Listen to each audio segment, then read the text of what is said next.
Hi, welcome to the Blooloop Festival of Innovation, to the storytelling panel. I'm Judith Zissman. I'm the Executive Creative Director at Blue Telescope. We do interactive and narrative media for themed entertainment and brands and all kinds of other exciting places. And I'm so thrilled to have some of the smartest people in our industry here to talk about storytelling. And I'll let you all introduce yourselves so that I don't mangle your names. Rosie, let's start with you. Amazing, thank you. So I am Rosie. I'm the creative director for Legoland Parks Global Existing Estate, which means I look after currently 10 parks around the world. I am part of Merlin Magic Making, which is the in-house team at Merlin Entertainments, and we do end-to-end from brief to opening day for all sorts of projects, from coasters to brickbuild experiences and all the good stuff in between that you get at a Legoland park.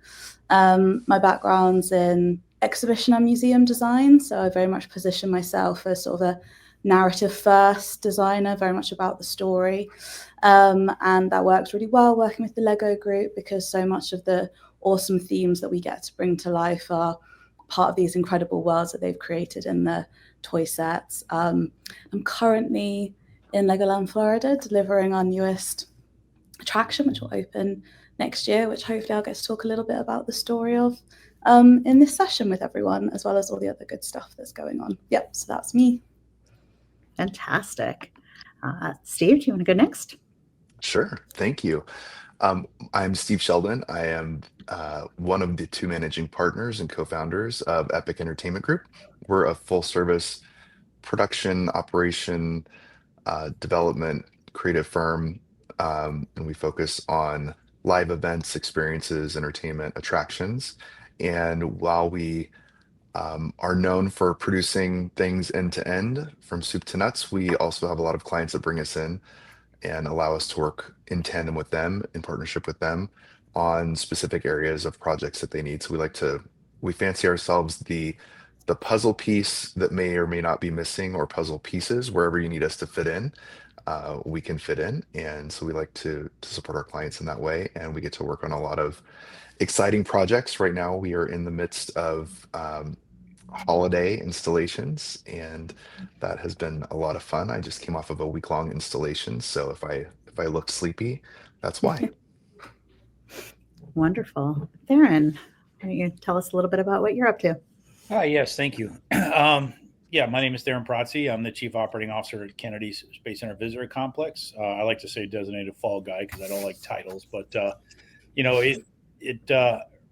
my company Delaware North is contracted by NASA to basically operate from end to end the visitor complex experience, meaning the buses and everything to take folks out onto the to launch pads and see what's on the other side of the gate, as well as the main complex. So yeah, we have a lot of exciting things to talk about, and look forward to diving in with this amazing group. Fantastic. So you're all working on various exciting things, some of which you can talk about, some of which you can't talk about. And, I think at the heart of all we all do is storytelling. To some extent, some of us are working with IP, some of us are working with kind of big concepts. I'm very excited by the storytelling of the Artemis mission coming up. See, we've got some exciting, space and science concepts. But I'd love to kind of hear a little bit about some of your recent work, some things that you can talk about, and where you see kind of the big picture storytelling as the center of your experience. Sure, look forward to it. Yeah, I can jump in on that one. So I think with Merlin, we work with some of the biggest names across kind of play and gaming and preschool. So we do have this huge array of kind of stories that we can pull from homegrown IPs to those from Lego and other partners. I think from our perspective and the work I do on the Legoland parks, storytelling is so vital for us and how children learn and play and develop. And yes, they do this at home with the toy sets, but when we bring that to life in the park in a very unique way for them. It's something they can do on a scale that they can't do at home. And that storytelling piece is how they kind of flex their creativity muscle or their confidence when they communicate muscle, or even just generally learning how to communicate with other children their own age and different. We find storytelling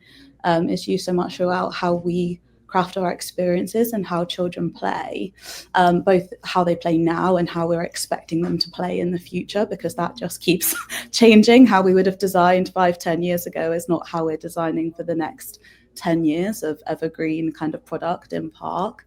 And part of that for us and our storytelling being so much the base of what we do is those family shared moments, because we are aimed at 2 to 12-year-olds in Legoland. It's also creating those stories that kids will tell in the future. Like, one of my favorite things is 2 of my team, when they first joined, they told me this story about how they still have their driving license from when they were a child and they'd been on driving school. And now it's so exciting for them to be creating the next iterations of those types of rides. So we're not only telling stories, but we're creating future stories that people tell about their experiences. So for me, I think we as humans tell stories to understand the world around us and explain things. And I think it's so, foundational to what we do in the Legoland parks as well. Absolutely. Yeah. Steve, I know you have a lot of live events and kind of this real time, you have an opportunity to capture those hearts and lean into the story in that moment. Can you talk Yeah. about how you do that? Yeah, definitely. I think we have one of my favorite industries that we work in is Halloween, the Halloween haunt world, and pulling together. I think most of our experience has been in pulling together unique, customized IP and not dealing with existing IP. So that to me is one of the most fun opportunities to really dive in and create story from the ground up, and then immerse guests in the story and allow them to become a part of that. So allow their experience to be that they are a part of the story. They're not being told the story, they're discovering the story and they're experiencing the story, and walking away hopefully with a unique experience. And something that we have really leaned into is the idea that in the live event space, you have multiple different audiences that are looking for different levels of engagement, and are willing to go to different levels of engagement to enhance their experiences. And you have, some people who want to come and have that kind of superficial, enjoyable, let me put a smile on my face and go, walk through the event and have a good time. But I'm not really looking for much else. I just kind of want to enjoy it and get in and get out. But then you have people who are very much willing to go deeper. If you give them opportunity to go deeper and to immerse themselves further and to participate more, they're really, I think we found, are very few limits to what people are willing to do, um, in order to participate and to get a deeper and more meaningful experience. So that's where we, I think, have the most fun, is taking stories and making sure that it is absolutely enjoyable for that person that wants to come through and just enjoy kind of that surface level experience, but also making sure that we have deeper levels of engagement available, and that we give opportunity for people to dive in and walk away with a more meaningful experience if they so desire. Yeah, I think that multiple levels of engagement is such an important part of all we do. We've got so many visitors from around the world to each of our, parks and our places where people are coming from all different backgrounds and all different levels of interest in education. And Therrin, I know while you have some traditional IP, I know you're opening a new Fraggle Rock show and you've got, beloved partners in story, but you also have a challenge of, how do you create story around something like the project we worked on together, Gateway to Deep Space, where, you're not highlighting the humans, which so much of Kennedy really tells the story of human spaceflight. And you had a really unique challenge to tell a story where humans are in the background and the robotic space explorers and satellites are, out there finding the stories and reporting them back to us. I wonder if you can talk a little bit about how you saw storytelling come to life for that. Yeah, hard to follow Rosie and Steve on that, but it's funny, Steve. If I look at my notes, you almost basically verbatim took exactly what I was going to say. But being what we are is an educational attraction, and when I got here in 2014, I saw a lot of plaques, and as Rosie and Steve said, guests, in my opinion, have gotten away from reading plaques. They don't want to read the story; they want to be the story. So really get them immersed. So we kind of changed our tagline, creating memorable space experiences, one guest at a time. And that is, and we have an interesting, concept here because we have a live rocket, launching going on next to us. So we got a multi-user spaceport. We just hit 100 launches this year. So you have that live piece and actual work happening. And then you're trying to tell the story. And getting real creative, as Rosie brought, and how you really bring them into the story rather than making them feel like they're outside looking in. So looking at ways where they can feel space or be a part of it, take that journey as if they're leaving the Earth as an astronaut, and as well as show them all the things. They don't necessarily have to be an astronaut. They could be a botanist for NASA. So really looking at each one of those stories and how to bring them in and really tie them together so they walk away with a good feeling that they were part of the story and got to see things that they would not normally see. And, the one thing about NASA is, you don't really know what's going on, sometimes. And, you mentioned the Artemis launch, and there's so many other stories, as all the things they're doing on the ISS and things like that. So how do you bring them in? And I think that is just engage them into that story and make them part of it and answer it rather than just read about it.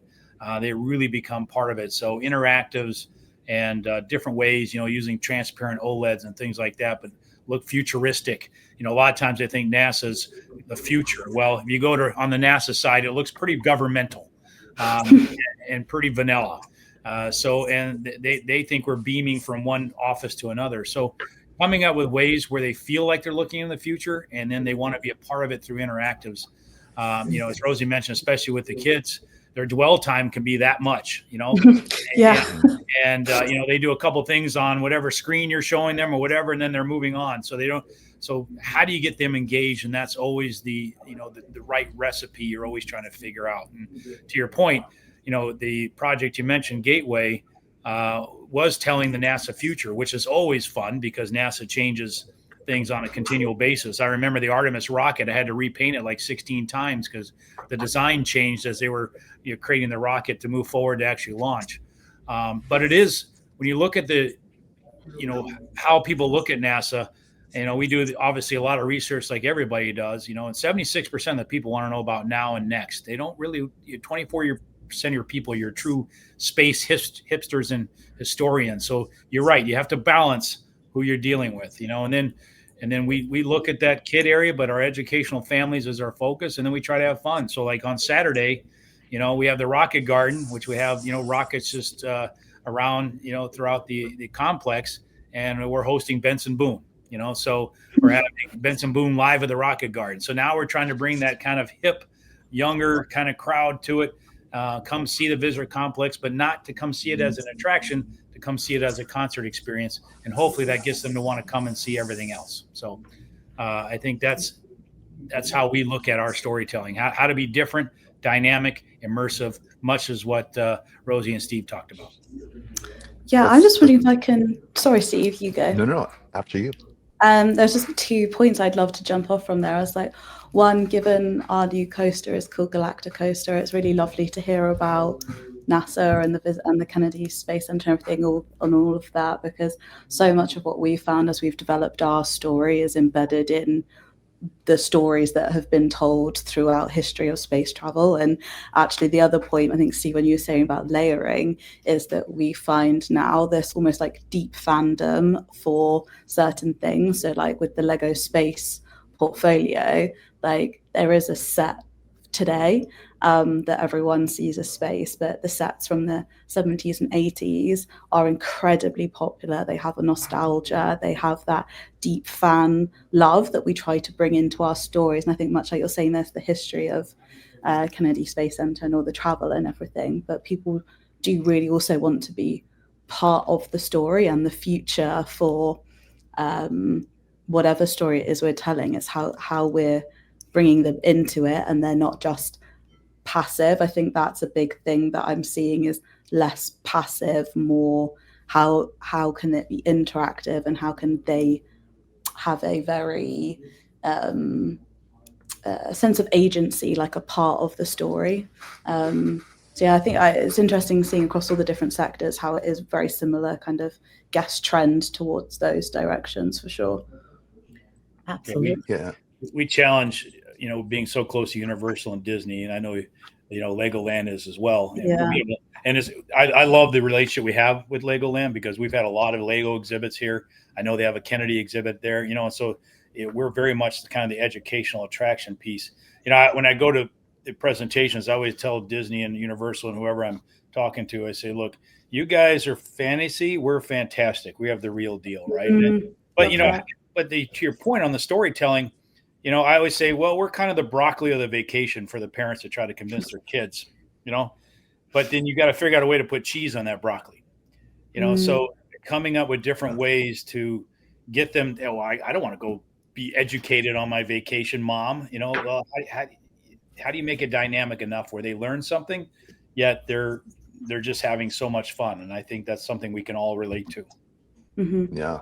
We work, one of our clients is a botanical garden, Fairchild Tropical Botanic Garden there in Miami, in Florida. So we work very closely with the education department. We actually have a partnership with NASA. And it's one of the things that we focus on there, as well as helping, to deliver the message that the education department is trying to deliver. And there is so much messaging and there's so much information, but not everyone, and especially younger guests, are that interested in learning about the flora and the fauna and the history of the 90-acre garden. So it's about creating those experiences that are entertaining and educating people in an entertaining way, so that they don't feel like they're being educated.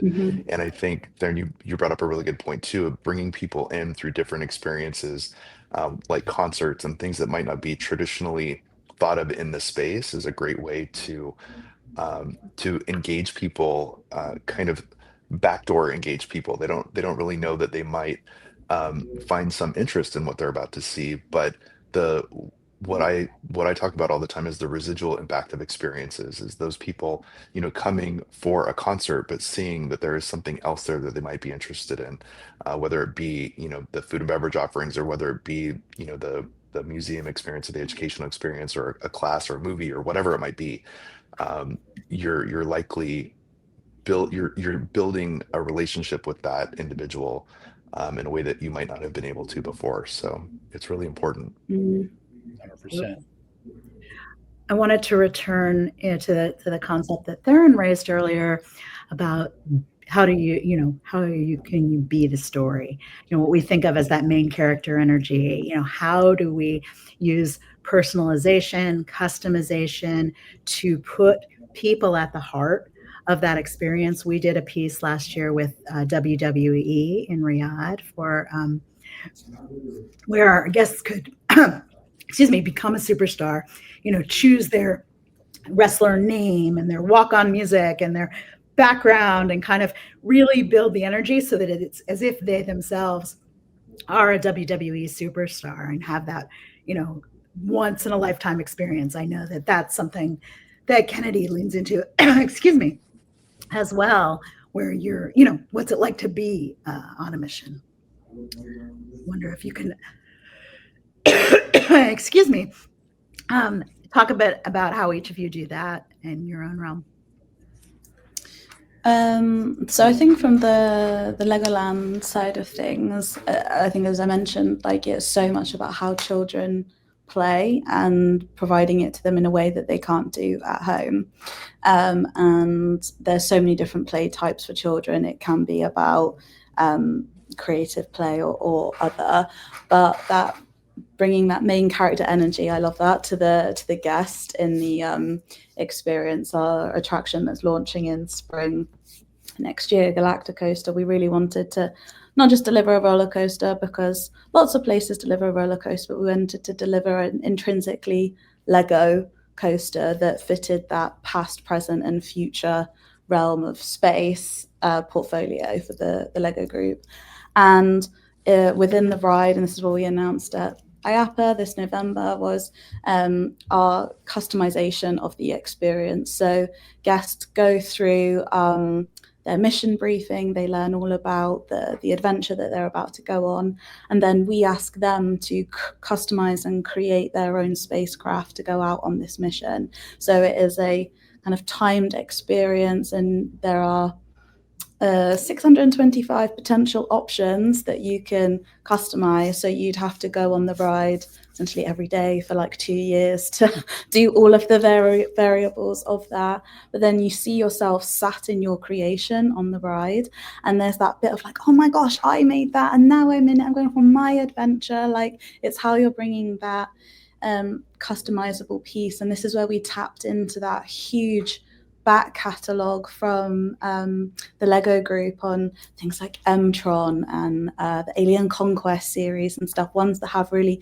deep love from parents, especially, who are bringing their kids along, but also like, how do kids want to customize their spacecraft? Like, obviously they're going to stick burger wings on it. Why wouldn't you stick burger wings on a spacecraft? Like, how kids combine that like realism play and fantasy play in their world. And you get to do lots of types of things like that in Legoland, like driving school. You get to drive your own car and stuff like that. So it very much is the ethos of a Legoland park, is putting your guests, especially our kind of 2 to 12s, as the main character, the main player in their adventure in the park. And it is such a bedrock that we always come back to whenever we're designing an attraction, whether that is a coaster or a hands-on brick play experience. It's always about what they can do and create and take away from it.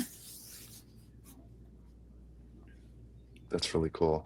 We worked several years ago on a traveling exhibit called the Crayola Idea Works exhibition, and one of the opportunities within that exhibit, it was all about helping kids to explore their creative side and learn more about their own brand of creativity, because we're all creative, whether we think we are or not.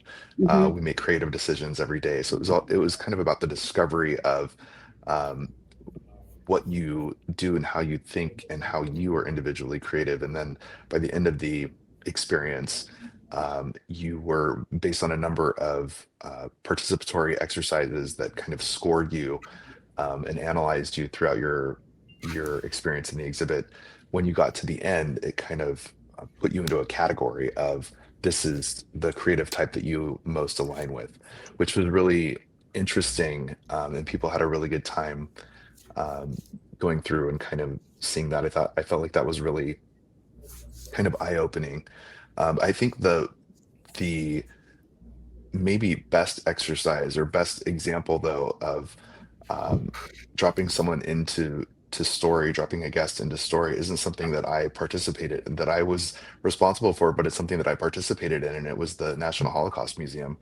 And with that experience, where you walk in and are handed a card of someone who was in a concentration camp, and you experience the museum, and when you get to the end, you find out if your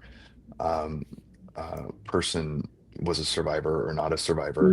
That was just really emotional and meaningful and impactful, and that's something that I did over 10 years ago that sticks out to me as one of the most impactful experiences of its kind that I've had.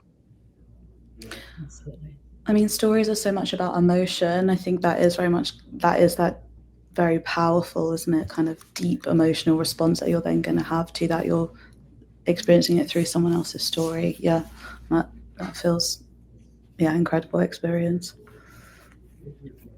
I also wanted to follow up on another thread that you mentioned. I think one of the things when you were talking about the Crayola story is you really are offering a transformation moment to the guest. You're revealing something about them, like a fortune teller or some other kind of moment where you're like, you reflect back to the guest, I see you, this is who you are, and you walk away with this new kind of knowledge about yourself. It's like a little gift that you've received, which is a lovely moment. And I wanted to talk a little bit about how all of us think about how we can extend the story past the experience, help, have those little moments of transformation where the guest takes home a new idea, whether they've learned something about themselves or about the subject matter or about the world at large. What are some of the ways in which we do that? Well, I think in our astronaut training experience for guests that go through that, they actually get a little RFID card. They go through all the experiences. They're being tracked the whole time. And, when they're done, they get a full microsite that tells them what they did, what STEM applications applied to what they did.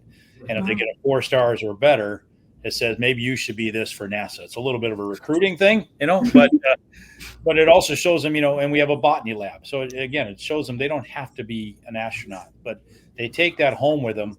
And then one thing we did fun was with the RFID, they walk up to a monitor. There's each one of the labs, and they get to do kind of if you ever seen the movie The Martian, they get to talk on a little monitor, and then it gets sent back to them on the microsite, and they can also send it out on Twitter and to their parents that they're doing these things. So, but they have that microsite and it never leaves. And the other thing, we opened up what we call LC39 this year, and on the 4th level, they're able to build a rocket looking right at the rocket pads, and we had fun with it. We let them color it, and then it gets sent to their phone.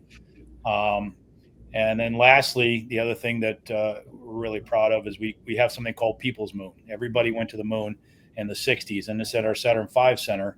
Well, they walk up and they're able to take a picture, and then on a giant LED screen, their picture pops up, and then it goes where it's in the moon, the giant mosaic of the moon, and it's sent an email to them so they know that they're forever now part of the moon and where they're at in the moon. And I think just to your point, Rosie, that emotional, feel of them being a part of something and hearing the story, but now they're part of it, I think is a great takeaway as they drive home. It's wonderful. Yeah. I think we see a lot where we're part of that kind of global ecosystem with Lego, is that we see such a, oh my gosh, I was this in the park, or I played as a police officer, or I was a firefighter, or I got to be a knight. We see all of that role play kind of tend to go home, whether that's they've then bought a set in the store, or they've then I'm kind of hoping that after they've designed their own spaceship, they'll want to go and buy all bricks and build their own spaceships at home. I think that's all that. It's the inspiration moment, I think, for our children that leave the park, and how they then go home and play. And it stays with them in that sense. I think we see a lot of kids who perhaps weren't necessarily fans of Lego when they come here, but are often kind of enticed to play with a few bricks on park and then go home wanting to play more. So it is sort of a full circle ecosystem for us. Yeah, we had a Lego traveling exhibit here for a while, and it just was a huge hit. But it's actually Lego people that look like lab and technicians, and they heard their story, then they got to go play with bricks. But Steve hit on a really great point too. That's passionate for us, is that creative mind. Too many times we get stuck on what NASA calls the glowing rectangles, right, or the iPads, and you kind of lose a little bit of that creativity, the building, and actually sit in front of you. And I think Legos and ways to tell that story. Like we have something called Stargazer, where I love it because parents can join in with their kids and they jump on this pressure LED floor, and they create constellations, and then they learn about the different types of constellation and fun facts about them. And watching the parents interact with the kids to build this constellation is something very rewarding. And then, it's just a lot of fun watching the families interact and they create something together.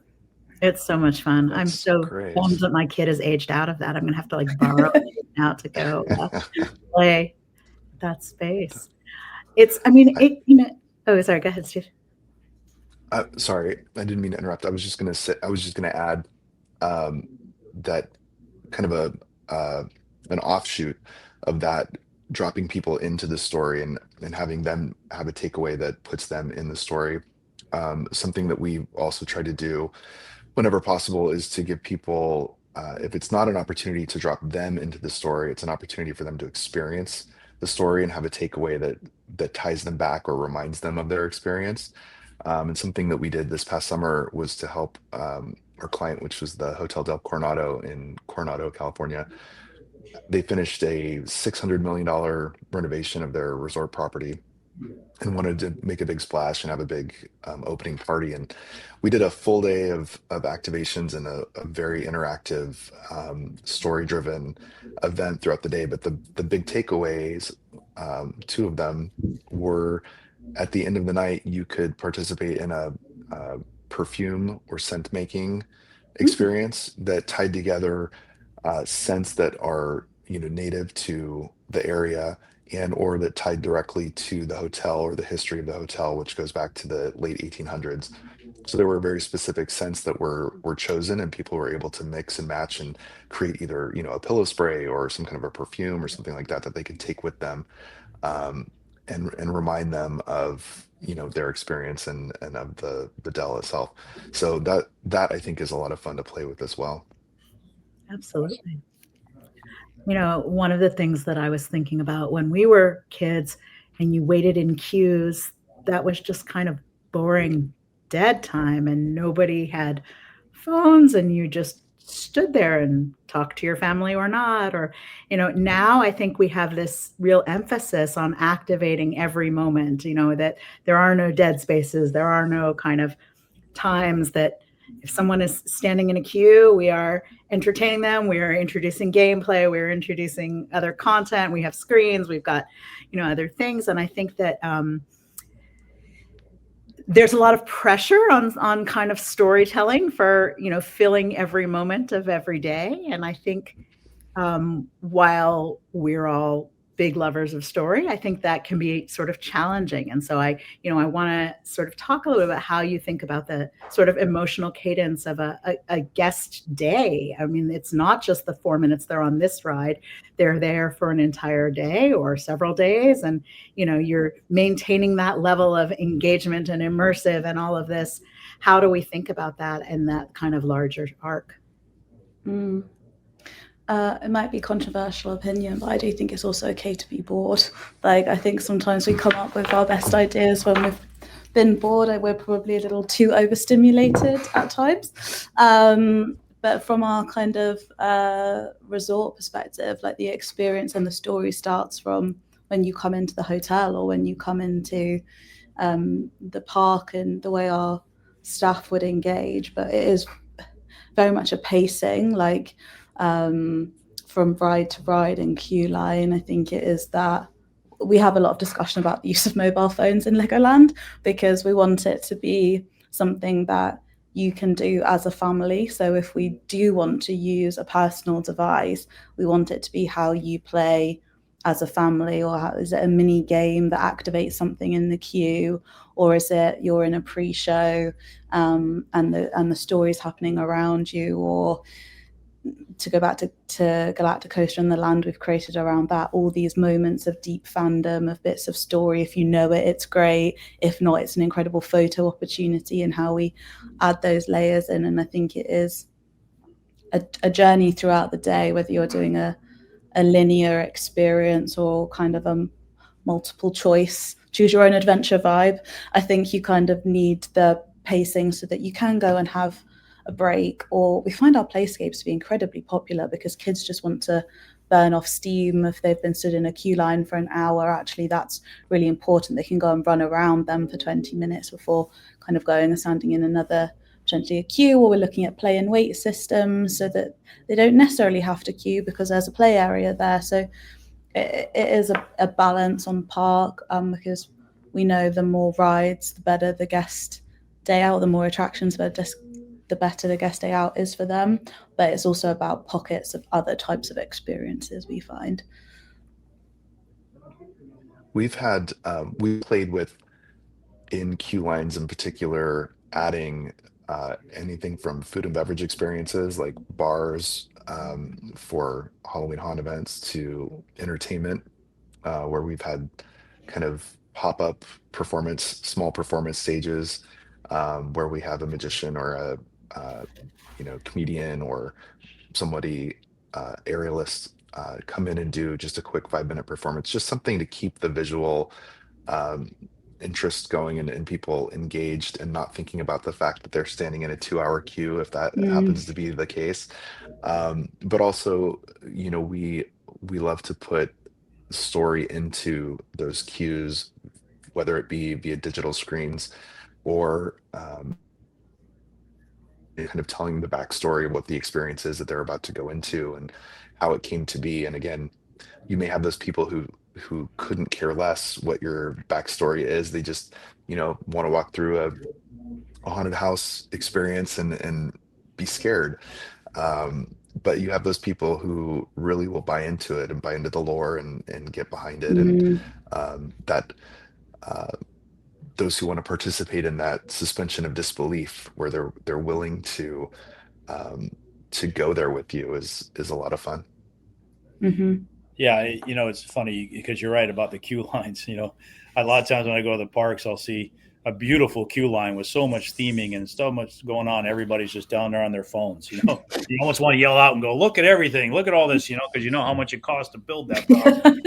So so then you start thinking, well, do I just do some railings and that's it, and don't do any type of theming for it, which I don't think that's the right move, because as Steve points out, there's many people, right? There's people who just want to skip the pre-show and go see Atlantis at our place, right? How do I get past the pre-show? But then you have those people who really want to hear the story. And there's a balance there. You're not going to make everybody happy, So like for us, one thing we like doing the queue lines, to your point, Judith, we like engaging. So right now, one of our new attractions, they're going to pick, a call sign for themselves, and then they're going to make their avatar with their actual face, and then when they get on the ride, they're going to actually look like their avatar, and it's going to impose on the vehicle their call sign. So I mean, trying to get so they're excited about getting up there, but it keeps them engaged and keeps them in the know, and I think that's important. And then just looking at your overall guest dynamic, and I think you got to stay true to your story and how you want to be engaged, and not necessarily listen to and try to please everybody, because it will never happen. I mean, it's just, you got those purists and you got those ones who are really coming out for the entertainment. And sometimes, they get a little bit of both. But a lot of times we do give them options. For those folks who don't want to see the pre-show, you can walk this way and you can go see the space shuttle. And for those who do, then they walk down the simple line. But we give them options, and I think that's important. But the theming and keeping them engaged, coming up with different ways is always challenging, because again, you'll find a segment that absolutely loves it and then a segment who absolutely hates it. But if you feel it's right for the story and to set up the story, you got to stick with your guns. Absolutely. I mean, continuing on that theme of challenges, I wonder if you can talk a little bit about, some of the challenges you're all seeing kind of day to day. Again, I think, as we've touched on, there's always the challenge that people have, immersive devices in their hands, pockets, and, all the stories in the world are right there, and you're competing with that. But beyond that, what are some of the interesting challenges you're seeing day to day, and how are you approaching those? Our CEO recently kind of did an interview and said one of our biggest challenges is actually kind of the home. And I think part of that's like the mobile devices, but it's all the streaming platforms. It's the competition for attention at home, especially in a kind of global macro environment that is challenging for so many people. Like when you only have a limited share of wallet that you're vying for, that's incredibly hard to then pull the thread to get them to come to your park. And I think that is where like our biggest opportunity is in the story, is telling stories that guests love, that they want to be a part of, that parents resonate with as much as the 6-year-old wants to be a part of. And I think we see that as a kind of challenge of guests kind of coming to visit at times. But there's also then the challenge in the park in an ever evolving world and expectation from guest changes in that role of technology in the park versus other types of attractions and experiences, and a mix of different IP themes where we see the role of IP becoming more and more critical in your kind of news and marketing as a vital piece within the puzzle. Whereas I would say maybe 10, 15 years ago, that IP role wasn't as centric. Like there was a lot more homegrown, let's say, IPs, and now we see it even more. And how do you then bring these worlds to life in a way that does justice for it, for the fans? And is it expanding the story that they already know, or just dropping them into a world that they can explore new stories? So I'd say those are kind of some of our key challenges for us within the kind of Merlin and Legoland estate today. Yeah, I couldn't agree more, Rosie. It's it's interesting. You look at Disney back in the day. There's a lot of just attractions. Now you got Rise of Resistance, and they brought in that IP, which has a huge hit. Harry Potter at Universal. So I think that was kind of almost a launching pad to really look at the IP. You mentioned in the beginning we have Fraggle. Where does that fit? In NASA, but NASA was absolutely fully supportive of it. But it's got an Apple TV reach that they're launching. So there's a lot of things that can have that reach, and you try to create it and bring it in, that IP, into your story, which sometimes is difficult, especially when you're talking about a government entity like us. But I think that's the creative fun of what you're able to do. And to your point again, Rosie, as I mentioned, the glowing rectangles. I mean, every time if I show NASA a concept with a lot of iPads and screens, they just start yelling glowing rectangles, no glowing rectangles. So how do you create that way? And when I went to IAAPA, I saw something at one of the shows, and it was a tangram, concept where you put the little blocks together to make, something. They have a bunch of different contents, but the child has to put all these pieces together, put it on a table with projection above you, and then it comes alive. And I thought that's kind of the critical piece, is getting them engaged, but then still maintaining that technology feel, but making things come alive.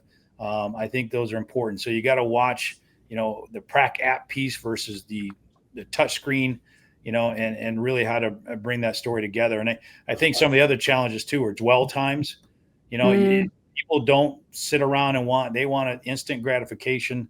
So, trying to tell them a big, long story, you get a lot of them, that will start hoeing and humming and want out of there because you want to get to the exciting piece. So how to balance that. So, you're trying to tell the story and build it up, but at the same point in time, not trying to bore them because they're dwell time. And I think that's something we really noticed. I mean, I'll watch a child go up to, what will be a touch screen, and it's got an astronaut that talks to them, and all they do is touch the button so fast, and the astronaut's going like this, and they're really not doing anything, right? So, trying to figure, okay, maybe that wasn't done right. What do we do next time to make it better?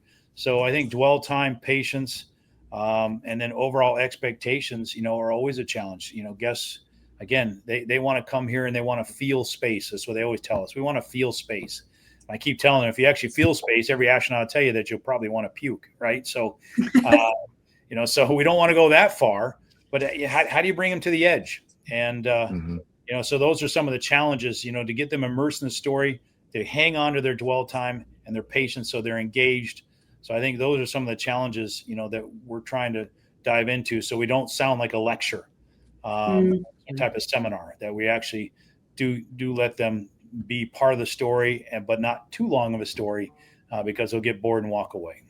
Yeah, we really find that combining physical and digital, like you said, with the tangrams, we have some exhibits we've done with origami that comes to life digitally, that kind of thing. It helps when people use their hands and not just in a experience that feels like, PowerPoint or an ATM or some other things, but letting technology support the experience versus dominate the experience. Definitely. Well, and that's, I give Blue Telescope a lot of credit, Judith. When we did the satellite wall, we wanted to teach about satellites, which we start off with 45, I think, so but okay, you learn about a satellite, then what? Well, Blue Telescope came up with the idea where the kid can walk up to the screen and then interact with the screen and first of all, they get to launch the satellite, watch it leave Earth, and then they walk up to the screen and they use their body to engage, and there's all sorts of Easter eggs and things pop up. Those are the kind of things that we look for. So, a little shout out to your creativity of your team, but it's been super popular, and I think those are ways that we need to do to keep things we need to do to keep people engaged. I'm sorry, Steve, if I cut you off. No, not at all. I was just going to add that we work on, in addition to permanent attractions, we work on pop-ups and temporary and seasonal, and sometimes single or 2-day events and activations. And I would say the unique challenge to those events is keeping the technology um, at a level that is still engaging. Just from a cost perspective, it's a whole different ballgame when you're dealing with a temporary or short-term attraction or event, um, and creating a sustainable model that incorporates technology in a meaningful way, and technology that is still engaging and interesting and that people want to participate with, um, but doing it in a way that is financially sustainable can be a challenge, and from a technological maintenance standpoint sometimes can be a challenge as well. Absolutely. All right, now's the fun part. I mean, it's all been fun, but now's the part where we're going to look into the future and talk about whatever you're allowed to talk about, and tell us what's next sort of for the future of storytelling, in your world, and also any interesting trends and things you're seeing in the larger world and things you hope to do as you go forward. Take it away, Rosie. So I've talked about it a lot. I've talked about Galacticoaster, which is our brand new attraction coming to Florida and California Legoland resorts next year, and that has been a big part of the last 3.5 years of my life. So very much the future looking for our attractions. But I think that has, for us, set in motion across the Legolands, along with Legoland Shanghai recently opening earlier this year and winning an award. I think it's showing how that we called it phygital internally, and I think that is a word that is used more commonly, much more now as well, like that combination of the physical and digital worlds and how that can bring that to life. I definitely see that as part of the trends that we are building out within our park as well, because it's so integral with the Lego hands-on brick play. But how can you can do that at home, you can play with your set at home, but you can't build it and see it come to life on the walls around you at home, but you can in the Legoland park. So there is that piece of the using technology and how quickly it moves to enhance the story that we're telling. I really do feel that stories won't ever go away. They're more important than ever. Like, people turn up for the story, really, and having that day out, whether they are, I think, Steve, as you said, whether they are here for the real basic level story or they want all the deep layers, they're here for immersion and a day out. It's how we're now using the ever-changing landscape of tech to deliver that in a way that you just can't do at home, whether that is on a ride or a brick build or in our gateway attractions with Madame Tussauds, etc. Looking at how there's so many different types of ways of future-proofing our attractions. So yeah, technology enhances, but we must start with the story is generally kind of our approach with the future-focused thinking.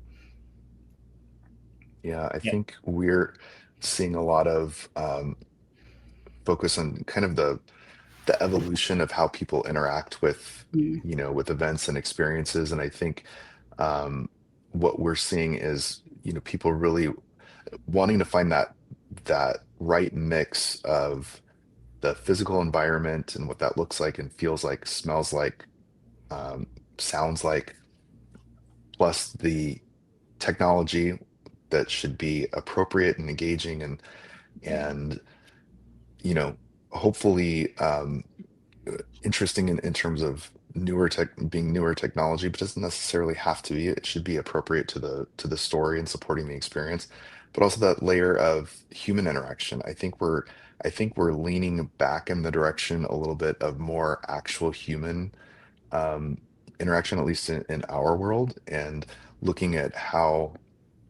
um, how the three support each other, how those three Mm. elements really support each other in delivering on an experience for guests. And I think um, some of the projects that we're working on for early 2026 that we're not able to talk a lot about right now are really focused on that and developing some culture, some festival experiences that are cultural and really immersing guests into different cultural environments. And we're really focused on the sense and the sounds and the look, the overall vibe mixed with authentic entertainment from the different cultural um, areas that we're focused on, along with the music and the food and the entertainment and all of it coming together. So that's a lot of fun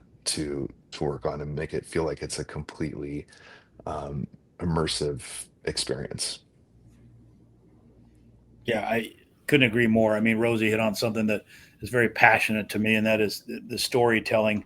A lot of times we always talk about the story before we even talk about what type of delivery vehicle we're going to put to it, because it is all about the delivery, right? You take a story and you have Ben Stein read it, from Ferris Bueller's Day Off versus, somebody who can truly tell a story. Totally different dynamic and totally different feeling about that story. So you got to make sure that delivery is right on point, and then doing your research with your guests and what they're seeing and what they want, I think is critical to the success of that. And so, here at NASA, it's always interesting. We always have things changing and being modified. But, for something us in the future, we really started thinking, everybody thinks NASA and everybody thinks space. But the first A in NASA is all about aeronautics.